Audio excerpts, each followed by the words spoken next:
Welcome to the Scale Up Valley podcast, where we bring the best founders and investors to help you scale a business from 1 million to 1 trillion.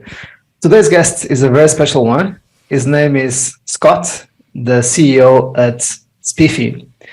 Scot, welcome to the show. Hey, Mike, thanks for having me. When you approached me, I was like, I love talking about scaling up businesses. So I've been excited to have this chat. Absolutely. And for the ones who don't know you, Scot was able to successfully start four startups and exited three so far. One of them, the IPO in May of 2013 at 80 million ARR, ChannelAdvisor, right? So, but better than me to introduce yourself, we would love to get to know more about your background, your amazing journey, and and a little bit about your journey so far and what motivated you to start Spiffy. Sure. Yeah. I'll give you the high level overview, and then we can Right. dive wherever you're interested. So I Not have we an need an engineering. entire episode just for the journey, right? Yeah. I have a engineering background, so I went to undergrad here in the States at the University of South Carolina for computer engineering, then NC State for grad school, and got a master's in the world of computer engineering. You can do hardware, software. I kind of lean towards the software side. I'm not very good at hardware. It's got a permanence to it that I don't like. I make a lot of mistakes, so software is kind of where I can do better and fix my mistakes quickly.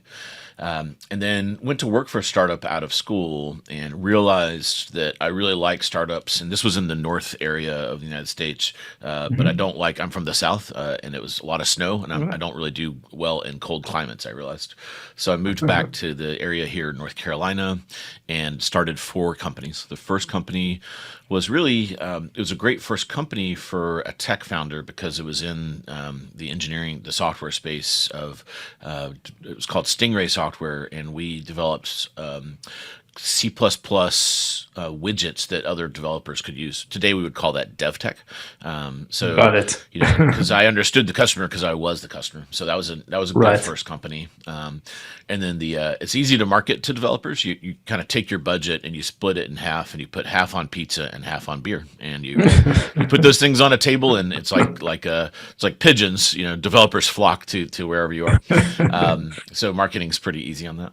And then second company, I sold that first company, and I'm a big Star Wars fan. I don't know if you can see some of my Star Wars collection here. Amazing. So I started buying bigger and bigger Star Wars things. And at this point in time, this is 1999, the e-commerce was born, and there was all these auction sites out there. So I developed a company called Auction Rover that would search auction sites for things you were looking for, and it had a buying agent and selling tools. Got it. Sold that, and then that turned into those selling tools turned into a company called ChannelAdvisor, which is the one I took public. So started that in 2001 as kind of a spin out of what we had done at Auction Rover, and Amazing. raised 90 million venture capital. Went public in 2013. This will actually be the 10-year anniversary, so I'm going to celebrate that this May. And Congratulations. yeah, and then and then I had my first Uber experience around 2012, 2013. And as an e-commerce person, the way that hit me was we've seen products go digital in the form of e-commerce, go from this analog world where you have to go to the store, they control the whole experience, you have no say in it, and it's wildly inefficient, to, Amazon, where you have an app, you press three buttons and stuff comes to you, and you have Right. total control of the experience. That's kind of what I say going digital. That's that whole experience wrapped up in one word. So I had my first Uber experience, and I was thinking, well, if you look at the GDP of the United States, 5 trillion is goods, 10 trillion services. So we live in economies where services are actually way bigger than products. So I felt like this is going to be twice the size of e-commerce. And this digitalization is going to happen faster because e-commerce took 30 years. A lot of it was the underlying infrastructure. Well, now we have, iPhone Right. 17s and 5G going to 6G, and all that's in place. Right. And, it's just part of our daily lives. So started Spiffy with the idea of, could we take car care digital, and what would that look like? And really just as if you think meta, the whole idea here is let's go solve that. And in the process, what else can we learn about what is a perfect digital experience for a service? And long term, could we build the operating system for that? Could we figure out the secret sauce for delivering a great customer experience, like Amazon did for overall e-commerce? Start with car care, but ultimately, could we do more? So that's what we're exploring at Spiffy. Sounds really amazing. And so you were able to get the last one to IPO, but at the moment you're already pretty advanced already with Spiffy. So you raised a 30 million Series C. How long ago, Scott? Yeah, so we just announced that like 60 days ago. So just in February, we Okay. announced our. So we are recording this on 14th of April. This will go live in May. So just for the ones to not get confused. Cool. And which shows already that in terms of where are you in terms of headcount, any revenue that you could share, any metrics? Yeah, I'm pretty transparent. So we're at about a 60 million run rate, 60, and Wow. we have so Spiffy we have our headcount in quarters, which really in the headquarters, which supports operations. And Right. our goal is to keep that relatively small and efficient. We have about 80 folks on that team, but then out in the field we have over 500 technicians. Our technicians Right. that are out there Makes doing sense. the work are our employees. So that's part of our model. We don't. This may be in parts of Europe. This may sound. We have two employment models in the United States. We have a W-2, it's called, which is the name of the tax form you file, where they're your employees. You give them benefits, and then there's one where they're contractors called 1099. Uber and Lyft in the United States use that 1099 model. We chose the W-2 model because we really want to own and control the customer experience and be able to say to the customer, these are our employees. If they're trained by us and uniformed and using our equipment and to provide the best experience, if we do something wrong, we want to be able to stand by it and not point fingers and say, it's not our fault. Call this random contractor person and see if you can get them to fix it. So, Right. so they are our employees. So that's so we're at about a 600 person head count. But the bulk of those are out in the field doing services every day. Right. And you started the company in 2015, right? Yeah, 2014 technically, but yeah. So we've been at it. These things take a while. Is the other thing I've learned. Yeah. To scale up. So we've been at it 9 years. I would say the first 3 or 4 years we're really in that product market fit, figuring out how to scale this, and then just in the last 4 years we've been hitting a doubling where we have really cracked the code on it. Right. And what are the differences that you see from your experience scaling ChannelAdvisor from 2001 to 2013 and now 2014, 15 to 2023, which is quite impressive. So 22 years scaling the last two companies, right? Yeah. In some way, there's a lot of similarities, and then there's a lot of things that are different. So the stuff that's similar all come down to people. You have to really scale a company. You have to get good at, and as a tech-based founder, this is, I kind of use this framework of what skills do you have, and how do you fill the gaps, and then how do you improve the skills you already have. So when I started, my first company, my only skill was engineering. Like I could write code and whatnot, and I had no business skills. And as a tech founder, I'm kind of inherently an introvert. So what I discovered very quickly is to start a company, you have to be an extrovert, and you have to, I always tell other first-time tech founders, I probably spend 90% of my time basically selling. If you kind of boil down the pie chart of what I do, I am persuading people. And it takes a lot of different flavors. So I may be persuading someone to invest in the company. I may be talking to existing investors and making sure they're happy. I may be hiring someone. I may be retaining someone. I may be talking to a customer. Those things. So those are the things that are very consistent across every company. Is just I've tried to work at that skill over time to get better and better at it, and I learn 10 things a day on that because it's just such a deep area and I'm so new to it, and I kind of am just stumbling along over 20 years to figure it out. There's some books on it, but most books about selling are what I would call, I don't know if this translates, but like super cheesy. They're just kind of they're kind of gimmicky. They have like, here's this clever way to close a deal or something. They're very used Right. car salesmen. Yeah. It's very hard to find books that are really kind of teach you something new. Once I kind of started looking at persuasion books, there's some really interesting Yeah. tidbits there. So Patrick that's the stuff that's Luciani, very for instance. Yeah. yeah, yeah, yeah. That's the common stuff. The things that are very different, obviously, is so ChannelAdvisor was born before cloud computing. So we spent a lot of time at ChannelAdvisor thinking about, all right, we're going to need 400 servers, and that's going to cost $2 million, and we're going to have to host them somewhere, and we're going to have to get a team to go buy them and set them up and make sure they're running. So we spent a lot of time and effort in in ChannelAdvisor with that, and capital. We raised 90 million, and I would say probably 30 or 40 went to servers. Now, it ended up being a competitive edge because our competitors in the world of e-commerce, you have this really interesting problem where, like, July 4th is your lowest day. The servers are just all sitting there idle. No one's doing online shopping on July 4th. They're out doing their summer stuff and whatnot. Right. And then you have Cyber Monday, which is 1,000 times bigger than July 4th.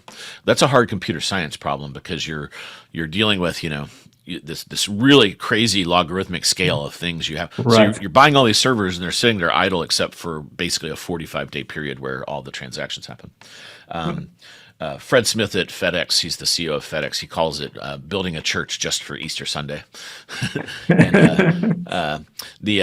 So that's, but the good thing about having to do that was it was a competitive moat, and no competitor could spend as much as we could on servers because we were always ahead. But then cloud computing came along, and suddenly we had 1,000 competitors because they could get the exact same thing we had worked for by signing up for an AWS or a Google or whatever account, Azure. Exactly. Yeah. So those are the things that are really different. Is the technology's changing so fast. Yeah. I'm sure you're reading a lot about this, and I'm enthralled with all this innovation in AI and what's it going to mean to us as entrepreneurs. I think ultimately what it means is a lot of these administrative type roles can either be replaced or augmented with AI. And maybe if I in 3 years, if I was going to start Spiffy again, maybe I don't need 80 people in headquarters. Maybe I could do it with 10. I don't, Right. And then, it's going to be really fascinating to see what that does. The good news is an AI can't wash your car or change your oil. So I feel pretty good about where we are on that one. If I would be very worried if I was just doing a pure software solution right now, because I think that we're heading into this disruptive period none of us have ever experienced before. And it's going to be kind of crazy to see what happens. Right. So we always talk about, especially second, third, or fourth time founders like yourself, that product is super important, but go to market is even more important, right? And founders get obsessed about getting the go to market right. Any lessons learned with Spiffy about how to get the go to market right in the current area? Yeah, so we spent a lot of time and energy on this at ChannelAdvisor. And once you get a SaaS business up to 5 or 10 million, then product matters, but go to market is like 90% of it, and products 10%. You could come out with the most killer feature ever, and it'll just sit there because no one's going to learn about it. We live in such a noisy world that unfortunately, awesome products are really hard to kind of punch through that noise, even if they're amazing. That's interesting. Which, as a tech-based founder, you feel like the world should reward innovation, and so it gets a little frustrating. But it's sometimes it's like the weather. I can't control the weather, so what am I going to do? I'm going to go get an umbrella. So at Spiffy, we've had this really interesting thing that we spend maybe less than 15% of our revenue on go-to-market, and we don't really push on it too hard. We turn away more business than we can handle. So we're of all the things I've started, that's the most unique thing about Spiffy, and also it's got a bigger TAM or addressable market than anything I've ever done, which is kind of part of being consumer. The other part about Spiffy that you wouldn't know just looking at our website, we present, and we do have a consumer friendly brand, but consumer is the minority of what we do. It's about 15 or 20%. B2B is the majority, and that's where we get swamped with demand. And what happened is we started with wash and detail, so washing cars and detailing them, and then we added oil change. And we always wanted to do more with big fleets, and we couldn't really crack the code on that. And then we introduced oil change and tires, and then that really opened that up for us. So we have more business than we can kind of handle, and so we spend a lot more time triaging that business and figuring out. And also, unlike software, there's a geographic component to what we do, right? So, we're in 30 cities in the United States, and then every day we get a third of our inbound requests on the consumer and fleet side are outside of those service areas. So that's always sad, and it makes us, so that gives us this rich set of data, though, that kind of says, where should we go next? So we have really good data that kind of points us to where we should be going. So that's something we think a lot about, is that map of where we are and where we need to go and how we figure that out. But then so for example, the last 2 days, I'm in the Raleigh-Durham area of North Carolina. The last 3 days, we have this pollen, and we're at the end of pollen season, and it's sunny out. So the demand has exceeded our capacity by like 2x. And then it rained today. So it's like sold out, nothing. And then then what that will happen is that nothing, it doesn't get rid of the demand, it just pushes it forward. So then Saturday, Sunday, Monday, Tuesday will be sold out. So how do we? Super interesting. Never thought about it. Yeah. Some of it's at a quarterly level, it's predictable, and we lean into that, and we're kind of like, all right, we knew in March 1st that we needed to start scaling up. And we did, but then it kind of like the trajectory was way higher than we had anticipated. Especially post-COVID, things have gotten very oscillating and much harder to predict. Pre-COVID, we were pretty good. Post-COVID, it's just been a lot harder to predict. And so, yeah. Something that we spend more time on that part of go-to-market versus how do I hire another 100 salespeople? At ChannelAdvisor, we had one lever, and that lever was hire salespeople, basically, and do some more marketing. Pour more money in marketing, and we knew it worked there. So like increase that 50%. So whatever growth is, throw that percent into marketing. And then hire, you would have to say, well, to grow 50%, we need this many bookings and this many sales reps, and we're going to de-risk it by hiring more sales reps than we need because some of them won't be productive. So then, from, call it 2009 to 2013, we would have to hire like 50, 75, 100, 125, 160 sales reps for the year. And in these SaaS models, the sooner you get the sales rep in, the sooner you get the bookings, and the sooner you know. So you kind of start January trying to hire 150 sales reps. It's kind of it's really, really crazy. And no matter how hard you try to smooth it out, it kind of is. I don't know. It's really hard you get on this like really crazy roller coaster ride with SaaS businesses. Right. So the old way, the sales-led growth, and of course with sales complaining with marketing to provide more leads, to be able also to scale. And ensuring that the majority of the sales team is also achieving quota, which is always difficult to get. How do you organize it? By ChannelAdvisor, we did a lot of things. We had we had a set of customers that were transactional, so there were $20,000 a year customers, so they were sign up in 30 days. Then we had another set was like Nike and Lululemon that would take 6 months, and they were 7-figure deals. So we bifurcated the sales force that way, and then it made sense to have them focus on different industries, because talking to an auto parts retailer is different than Nike, is different than Dell, is different than Dick's Sporting Goods or a sporting goods company of some kind. So we found that domain knowledge, deal size and domain knowledge is kind of how we ended up iterating to optimizing the sales team. But you're constantly tweaking that and whatnot. Something that you also refer that is really important is to be able to try to control or influence the pace of growth, right? So typically people, when they see that they're leaving money on the table, they get freaked out, and sometimes they implode the company by trying to grow too fast, right? So you have an amazing problem because you have more demand than the supply that you are able to provide to that demand. But at the same time, it seems that you are calm in the way that you assess what is the right pace of growth to serve that demand. Not sure if it is true or not, but it seems so, right? It is, yeah. And so I kind of have a pretty simple playbook, and one of my pages of my entrepreneurial playbook is, revenue growth solves many of your ills. So it makes it easier to, investors are happy when you're growing revenue. Right. It's easier to raise capital, and the team, people on your team like to win, and setting a goal and hitting that goal feels good for everybody. So if we can hit a goal like that and still be leaving revenue on the table. Yes, I'm also older. I'm in my 50s. 20-year-old Scott would have been like, "We're gonna go get everything." I was kind of like a puppy. Let's get every dollar we can. Exactly. And now I'm kind of like, well, if we're hitting our goals and these things clearly are we'll get to them. And yeah, we're losing them today, but they'll be there eventually.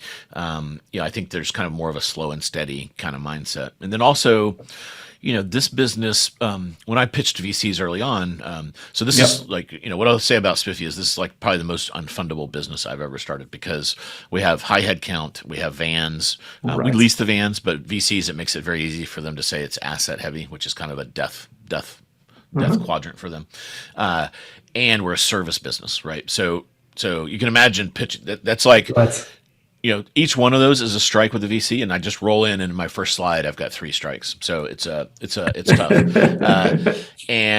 But we have a little chip on our shoulder because, as I dig into that, I'll say, like, why don't you fund service business? They're like, well, they can never scale. And I'm like, what does that mean? They're like, well, they can't grow fast because they get wrapped up in the people problem.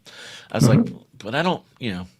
I was hiring 300, at a SaaS business, I was literally having to hire 100 quota-bearing sales reps, which is way more specialized and hard to find than an auto mechanic.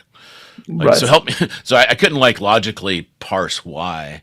And I think it's because they just hadn't seen it yet. I think that's kind of like, everyone would say you could never build an e-commerce business at scale until Amazon did it, right? Now everyone's like, now everyone sees how to do it. You want to talk about asset heavy, that's asset heavy. But the result is they built a business worth $1 trillion. So at the end, and a competitive moat unlike any other. So we take a lot of pride in, so we've grown over 100% in the last 3 years.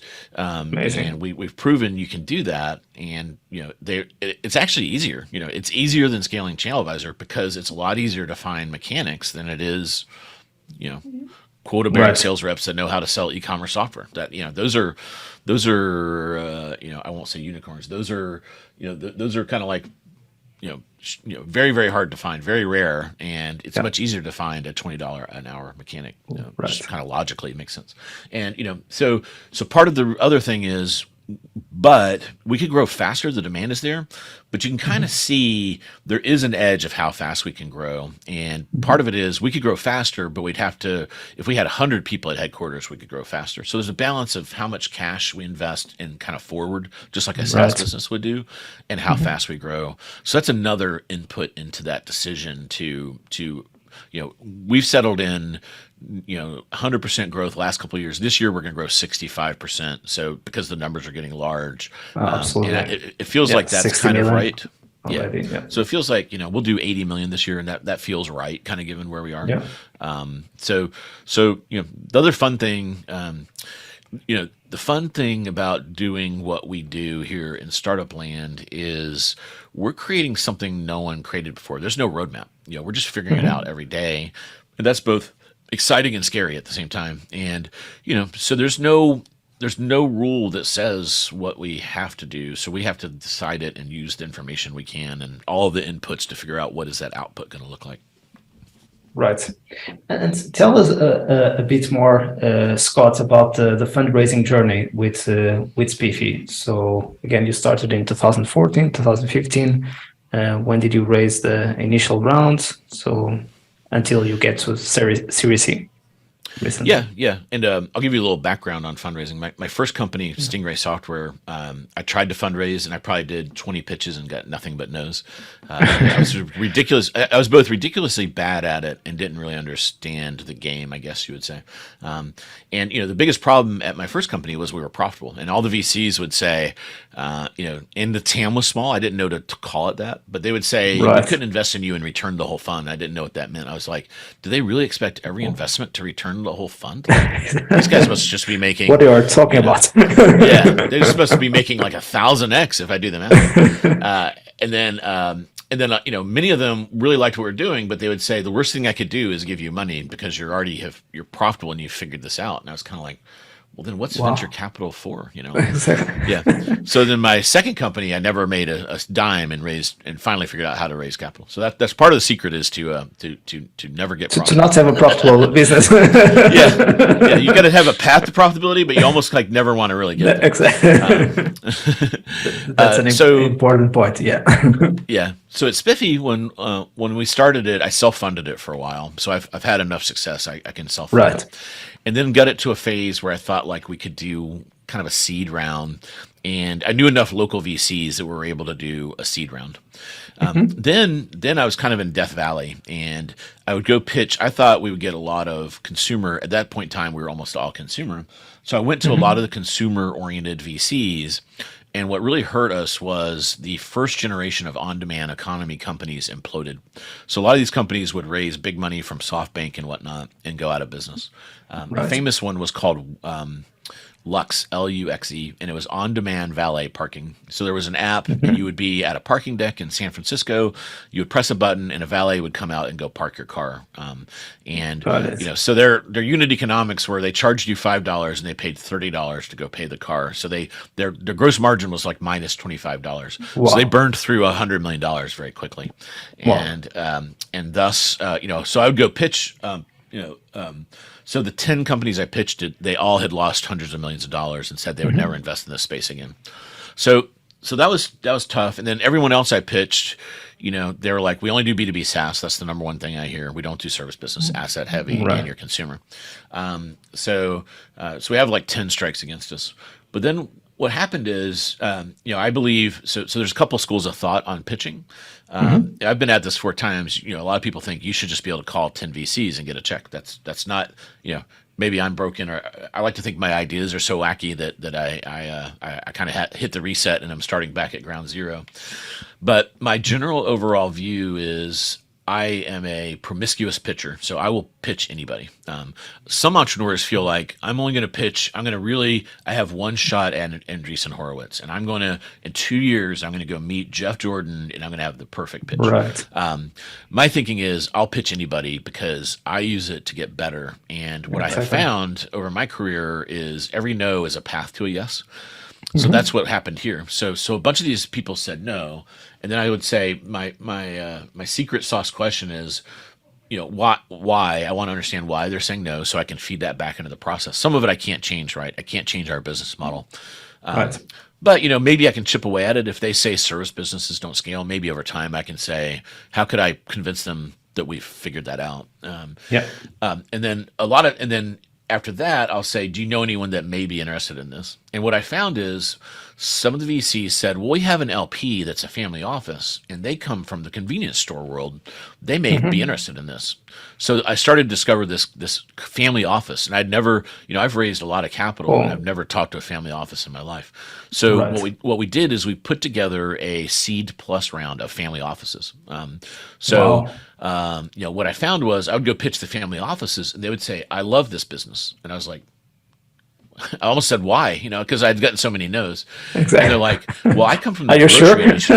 Yeah. They're like, I come from the grocery industry and you're in an asset light business. You have no assets and your margins are huge and you're going to be able to scale this way faster than we could scale grocery at 30% year. You're going to be able to scale this 100%. So it was like the exact talking to operators. They had the exact opposite view of venture capitalists. So that was a unique thing about Spiffy is we did around there. Then our Series A was led by a VC that had they mostly did ad tech out of New York, and they took a risk on a company that was digitizing online automotive auctions. They were physical and taking them online. And that company ended up being a unicorn for them, $1 billion valuation. So they were kind of like, let's poke around more in this mobility space. I ended up knowing one of those VCs. They really liked that at that point, we had cracked fleet and they liked that part. So they led our Series A.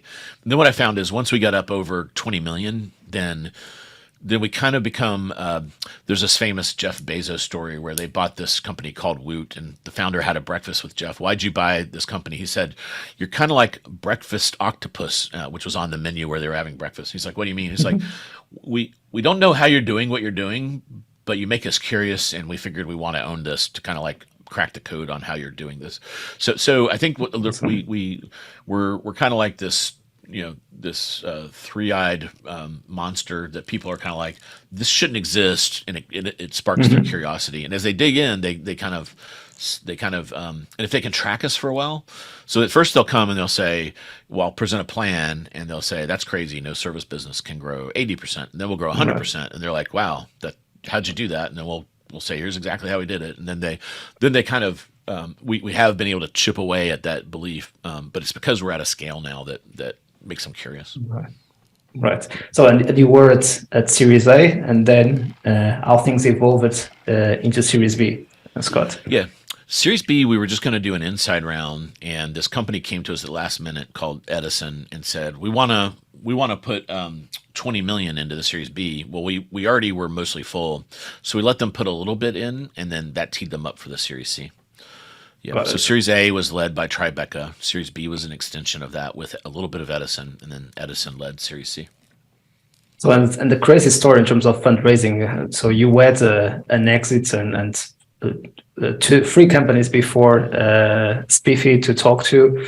So everyone would say that it would be a walk in the park for you, but given the business model and opportunity that you envisioned, there was a lot of friction and resistance from VCs in that way. Yeah, there's two VCs that invested in ChannelAdvisor that made 10x of their money, and you would think that they would be excited to write a check. Exactly. And they're like, we hate this idea.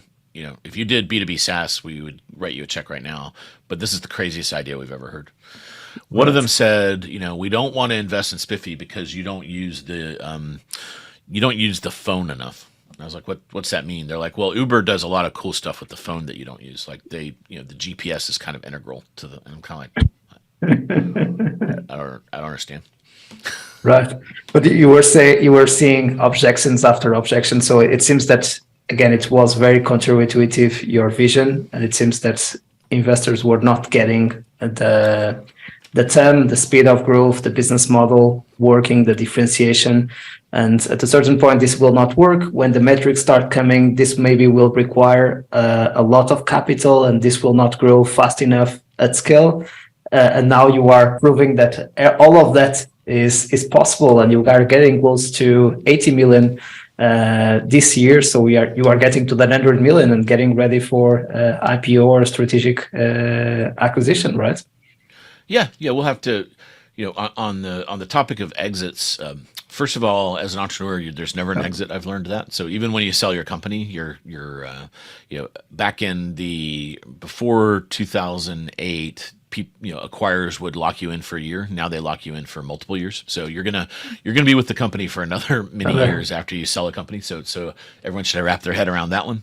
And then if you go public, you're really doubling down. So you're basically kind of committing to another 5 to 10 years of leaving the company. So they're really liquidity events and not really an exit. It's kind of, I think there's a misnomer there. Not from you, but the overall venture. For the venture guys, it's an exit, but for the founder, it's you get some liquidity. Yeah. But yeah. So I love that vision then, to have this ambition of how do we convert an 100 million business to a 200 million or $500 million business or 1 billion business, right? So yeah, I think that's in terms of revenue, of course, not in terms of valuation, that you should be there already at IPO.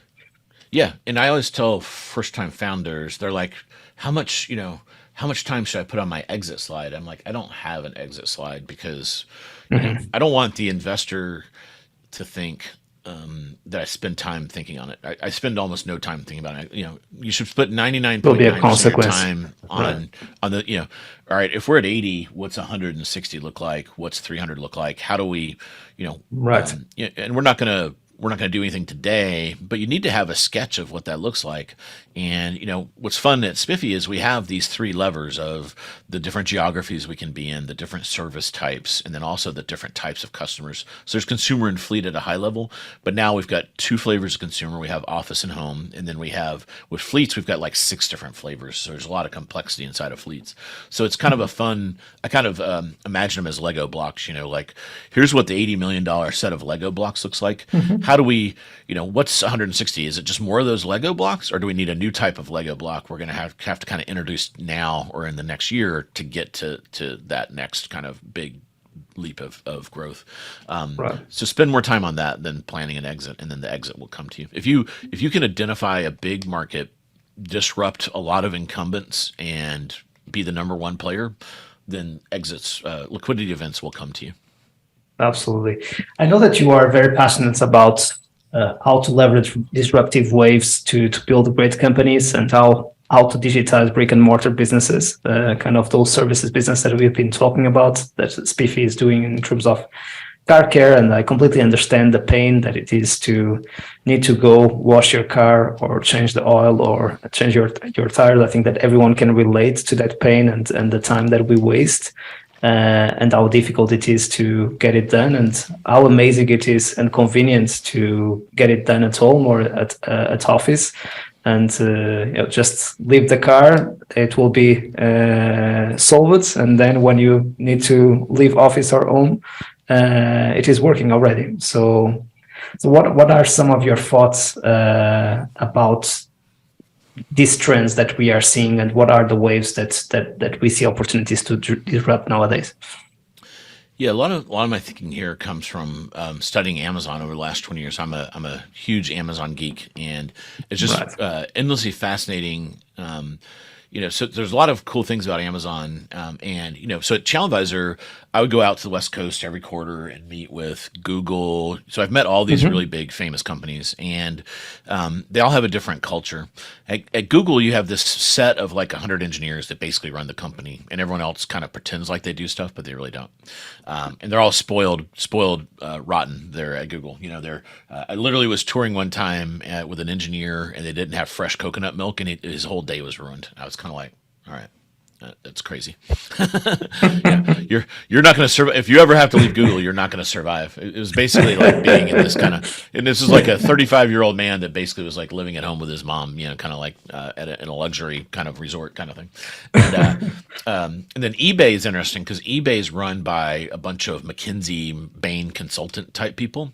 So everyone at eBay spends all their time on slide presentations, and so they're constantly presenting things, and no one knows anything. So you would go meet with someone. So I'd go meet with the CEO and say, hey, our customers are having these 4 problems. So he'd have to pull 20 people into the room to get to someone that knew enough about each of those problems to be able to kind of formulate an answer. Then I would go meet with Amazon, and I'd meet with a VP, and I'd say, our customers are having these 12 problems. And he'd say, I know all about those. And he would iterate through them and give me a real-time view of what was going on with every one of them. And I was kind of like, how are they doing this? And today Amazon has over 1 million people. So back then they probably had 500,000 people. So here's a 500,000 person organization where a VP knows what's going on around printing shipping labels for third-party sellers. And it's just part of the culture and the way they do. There's a million things Amazon does around how they set up their teams and let them operate independently, and they don't have these layers and silos and all that jazz. So a lot of my thinking around, Spiffy comes from, can I take everything I've learned from watching Amazon and e-commerce and apply it to a new space where I think there's going to be a digital disruption? And I think the big opportunity is digital services. So I think every service is going to go digital. And, we can talk about what, it's a huge part of every economy. There's home services, car services, travel services, food services, transportation services, all those kinds of things. And we're just nibbling away at a small part of that. So, I think there's this huge opportunity to disrupt those things. So what I would say to entrepreneurs is anytime you have bad customer experience, that's an opportunity for you to innovate. Right. Some of the worst, I don't know how this is where you are, but we have Hmm. drugstores here, and it's just like, the pharmacy. Hmm. And it's just an incredibly bad customer experience. You order your medicine, and they say it's ready, and you go there, and they're like, Right. they can't, like, who are you? They have to look up your name twice. And then they look in Right. 12 places for the pills or whatever. They can't find it. And they're like, oh, it really didn't get filled.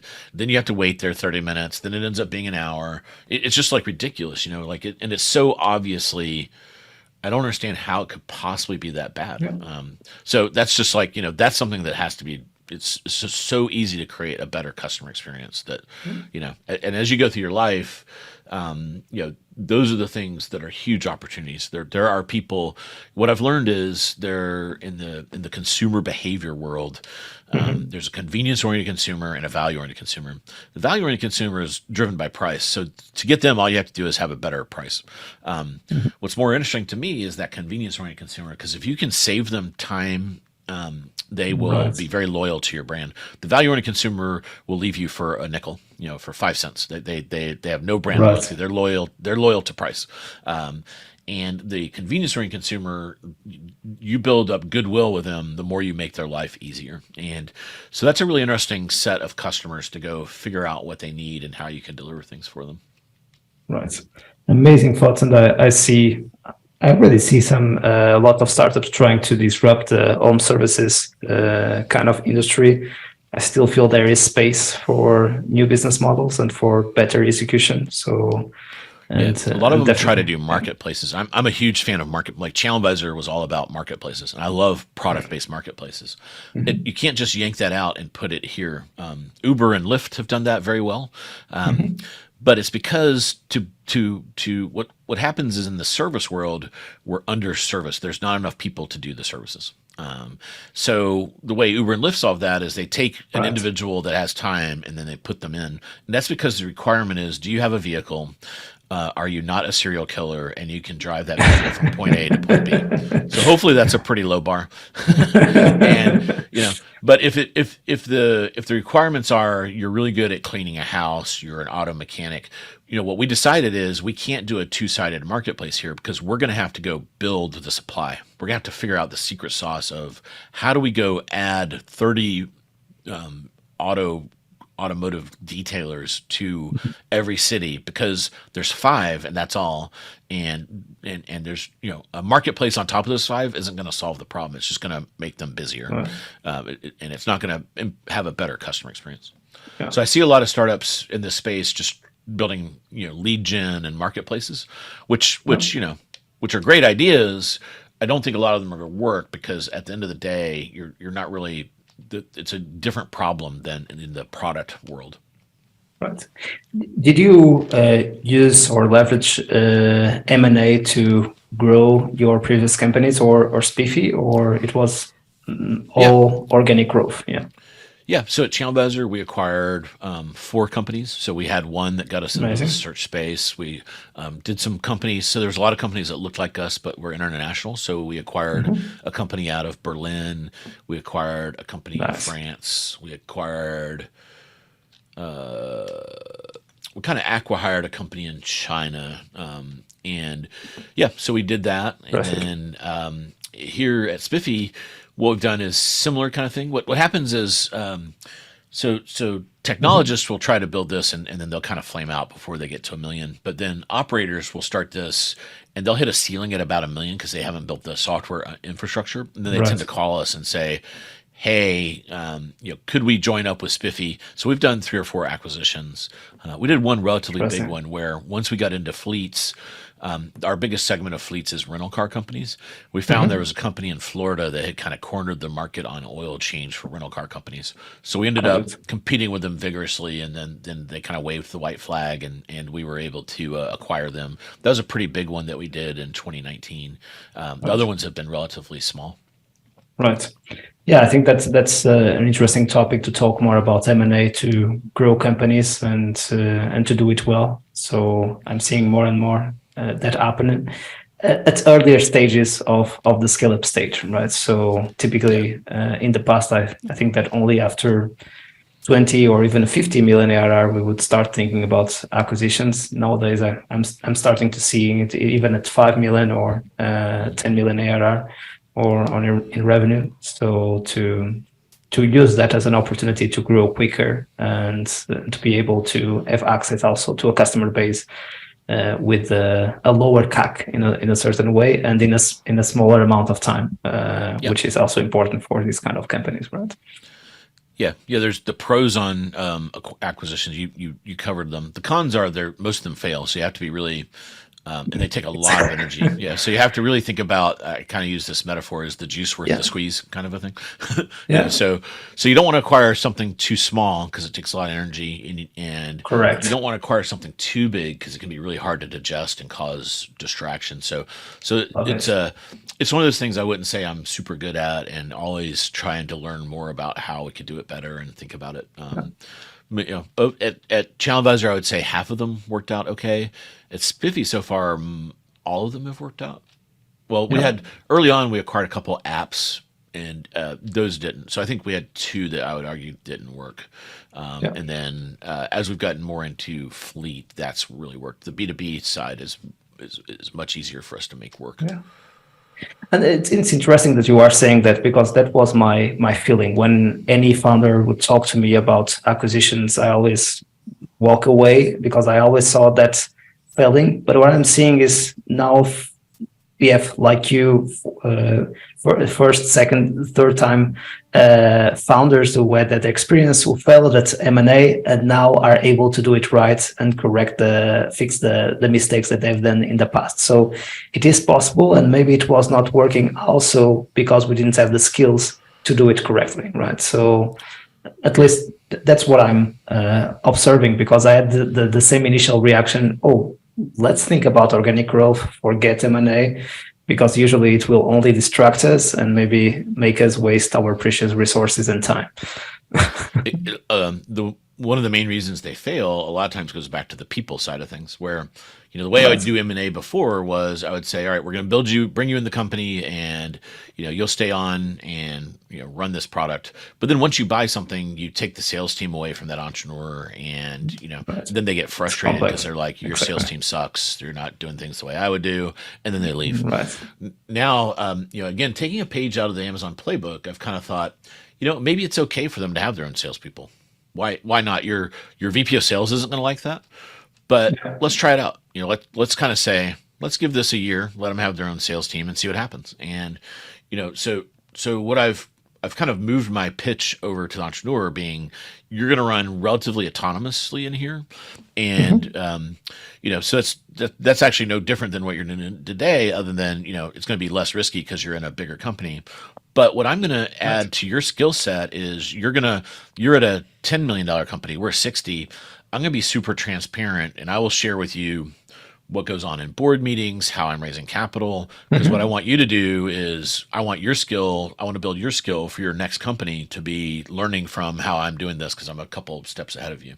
And that works really well. And so we've made it an organization now where it attracts other entrepreneurs to come, and they can have a fairly large amount of span of control and do things, but then they like the fact that they can kind of see what's going on and kind of learn about how we're doing things at the $60 million level versus kind of where they were. Yeah, because that's really very rare. I always like to share the numbers. Those might be more or less reliable, but we can understand how difficult it is that only 4% get to 1 million in revenue, only 0.4% get to 10 million, and only 0.04% get to 100 million. So 10% of the ones who get to 1 million get to 10, and 10% of the ones who get to 10 get to 100 million, and it shows how difficult it is. So there are not a lot of entrepreneurs out there with the same level of revenue that you have with Spiffy, and already you did it twice, which is even more rare in the human species, right? Yeah. So that's part of the that's part of the pitch is join with us, and we will take over the world together, and you'll have a fair amount of autonomy and learn as you go along. And if you're not learning someday, come to me and we'll talk about it. And, then you can go on and Amazing. do your next thing. I would be hypocritical if I didn't encourage people to do other entrepreneurial things. Before we go to the last segment of the show, Scott, uh, what's next for you? I also see that you are involved as an investor. I imagine that you are also doing some business angel, being business angel. You also have a podcast, the Jason and Scott show. So we have talked a lot about your entrepreneurial journey. What is exciting you beyond Spiffy, right? Yeah, so as a technologist, I love staying up to speed on all the different things going on in the technology world. So the podcast is in many ways a platform for that, and it came from my time in e-commerce. So we mostly talk about e-commerce there. We do hit on some startup topics, and so that's the Jason and Scott show. And then in my first business, the Stingray software company, I was so inexperienced that the only way I made it through that company was with a mentor. And it got to the point where I was using a lot of this mentor's time. And I said, his name was Richard Holcomb. And I said, Richard, I'm using a ton of your time. Can I pay you for this or something, or give you some ownership in the company? And he said, no, but what I want you to do is pay it forward. I'm 10 years older than you. And when you're 50, I want you to help those young entrepreneurs. So I've tried to do that. And then so I'm in this Research Triangle Park area. So it's called Raleigh-Durham, North Carolina. And we're a tech hub. We're not Silicon Valley. We're kind of in the conversation with Austin and maybe like Nashville and Denver. So kind of a tier 2 entrepreneurial market here. We have 3 universities that all have engineering and comp sci. So we've got a lot going on. And the first 15 years of my career, my giving back to community was mentoring. So I did a lot of that. And because we just didn't have that many entrepreneurs, to be honest with you. So it was encouraging people, leave Cisco, start a company, you'll be okay. And even if it fails, you can always go back to Cisco. Cisco's not going anywhere. And then between ChannelAdvisor and Spiffy, I had some time, and I looked around, and we have so many startups now that it's almost, you can't really separate the wheat from the chaff. So what I in the spirit of your podcast, I was thinking, well, I'm really good at helping people scale up. That's my skill I've really built up now. And what I found is, as I mentor entrepreneurs, it's frustrating for all of us trying to get someone through product market fit, because it's like, to mentor someone on that, you almost have to be there full time. That's like why these accelerators work really well, because it's such a hard journey to help someone. You have to be a co-pilot. I can't drop in every 30 days and help you, because it's just such a Very intense grind and intense thing. But once you get to 1 million, I can help you. I can give you 10 ideas in a quarter that can get you to 1.5, and I'll give you 10 more ideas after you tell me how that went. So that's much easier for kind of how I like to mentor and coach. So I couldn't, so we had like 3,000 companies, and I was like, well, which ones can I help? And there was no one had kind of figured that out. So I put a list out called the Tweener list. It's kind of the Goldilocks list of companies here. They have to be headquartered in the Triangle. I call it Triangle Tweener list. You can Google that. And when I started, I drew a line at 1 million ARR and 80 million. So 1 to 80 million. It was kind of arbitrary because I wanted to have 50 companies on the list, and that's the math that led to 50 companies. So I published that in 2015. Today, there's 250 companies on that list. And I started 2 years ago, I started looking at the data, and traditional VCs say they'll do 12 investments, a third are zeros, a third return what you invested, and then a third return more, and like one of those 12 is where they get all their returns. It's kind of it's called the power law of it's a logarithmic distribution. And so I was looking at that list, and the losses are 2%, and you catch every acquisition and every IPO. And I was kind of thinking, well, wouldn't it be cool? I want to invest in that bucket of companies, like, and I looked at some ways of doing that, and I couldn't really find a way that wouldn't make it my full-time job. Then a startup here in Silicon Valley called AngelList came up with this product called a rolling fund.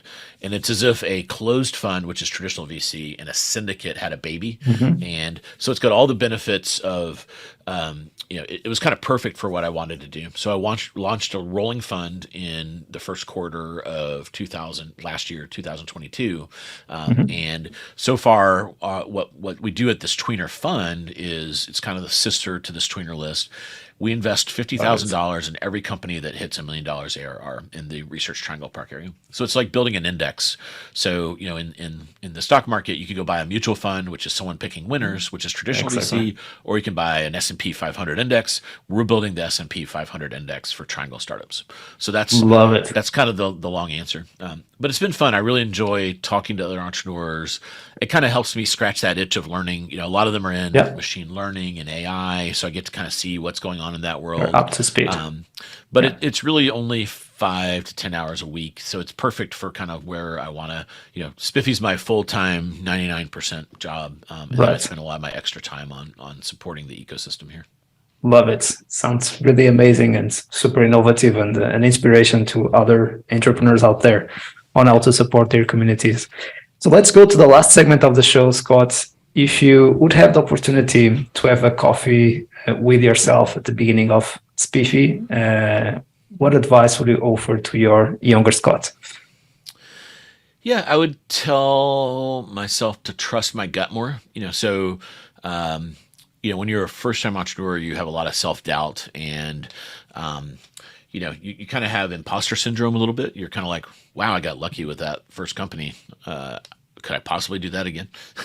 and, and then the answer is if you can kind of like stick to a set of principles, it is repeatable. And, and they're not they're actually very obvious, and it's funny, but a lot of people don't do them. And the obvious things are, get some customers, solve customer pain, talk to your customers, listen to them, give them more solutions, and never lose sight of the customer. It's kind of like my North Star.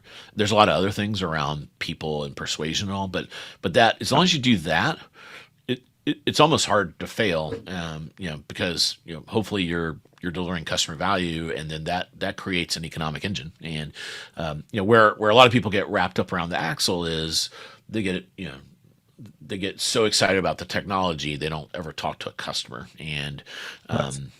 that's where I see a lot of things. Or they talk to so many customers they end up doing individual solutions. So you have to have the discipline to listen to those customers and build a solution that works for a big cluster of them. Right. So I would tell myself that to just kind of trust my gut, and that double down on things. And what are you the most proud of on your journey so far? Yeah, so I'd kind of give you two answers. I think when I was 17, I was kind of an odd kid. I was not super athletic, super geeky. I set a goal for myself to take a company public. The ulterior motive was to get a Lamborghini, which I never did. But I was kind of like, I want a Lamborghini. How do you do that? Oh, and I saw Bill Gates took Microsoft public. And I was like, I want to do that, Okay. because that's how you get a Lamborghini. Exactly. So that goal was kind of silly and foolish, and as a 17-year-old. But of course, as You I got did it. older, Yeah. I still wanted to do it, and I did it. So that felt good to kind of set a goal so far, Super I think it inspiring. took 30 years to get there, but did. Um, but probably where I get the most enjoyment. A question I get a lot is like, why do you keep doing this? And the reason I keep Yeah. doing this is, and where I get the most pleasure is, coming with an idea that hasn't existed Mhm. before, and then putting together a team that is folks. Some of them I know, but I always like to start with fresh folks as well, and and going and building that thing. That is so much fun. That's where I get the most enjoyment. And then one of the most incredible outputs of that is creating other entrepreneurs. So I take a lot of pride in. There's 4 or 5 folks that have worked for me that are entrepreneurs, and I take a lot of pride in having created a platform for them to Mhm. hopefully have some influence on them getting to that part of their journey. Love it. Worst advice ever received? Worst advice. So at ChannelAdvisor, we had built the whole company on kind of selling on eBay, and Mhm. Amazon came to us one day and said, "We're going to build a market." Amazon was largely a bookstore at the Yeah. online books, and they said, "We're going to go build a marketplace for toys." Is where they started, and we would love for you to support this. So one of my board members was very strongly against that and said, if you do this Amazon thing, it's going to make eBay mad, and you're going to ruin the whole business. So that was probably the worst advice. I prevailed in that board discussion and ended up being right on that one. Oh, amazing. And now the resources, your favorite book, and this can be business or non-business, all of this segment. Yeah. My previous favorite book was Good to Great. I really liked that one. Yeah. But Jim it's been Collins. replaced with The Hard Thing About Hard Things. Oh, Yeah, by Ben great Horowitz. one. Exactly. Yeah, I like that one. It's kind of a little edgier, so I like the edginess of it. And we just went through COVID, and he has a chapter in there called "Wartime CEO," Yeah. and that was my Bible when COVID was hitting. I was like heavy into wartime Awesome. CEO mode, and that got me through there. So it still has a warm place in my heart to help us get through COVID. Now I have a bet on your favorite movie or series. Yeah, this one should be pretty easy. Yeah. So I'm a huge Star Wars fan. I like the original trilogy. Of those three, Empire is my favorite. I kind of like the dark middle part of the story where we have the big reveal that Darth Vader says he's Luke's father, and then we kind of end with suspense that everything about that movie is incredible. So love Empire. Absolutely. And with great analogies with real life. So favorite, and finally your favorite podcast, excluding this one, but it can include your own, of course, the Jason and Scott show. Yeah. I sample a lot of podcasts. I have a favorite Star Wars podcast. It's called Rebel Force Radio. Okay. But the one right now I really like this podcast All In. It's pretty popular. Yeah, I love it. Yeah, it's some VCs and things, and they do a good job of breaking down. It has some political stuff that's not really my thing, but they That's do a true good as job well. of talking about the macroeconomic things, and I think a lot about that, and it's interesting to hear their thoughts. Yeah. And they have such different opinions that today we live in a world where a lot of the podcasts have gone so political. I can't listen to him anymore. Like, he's like Scott Galloway, but he's like gone off the deep end.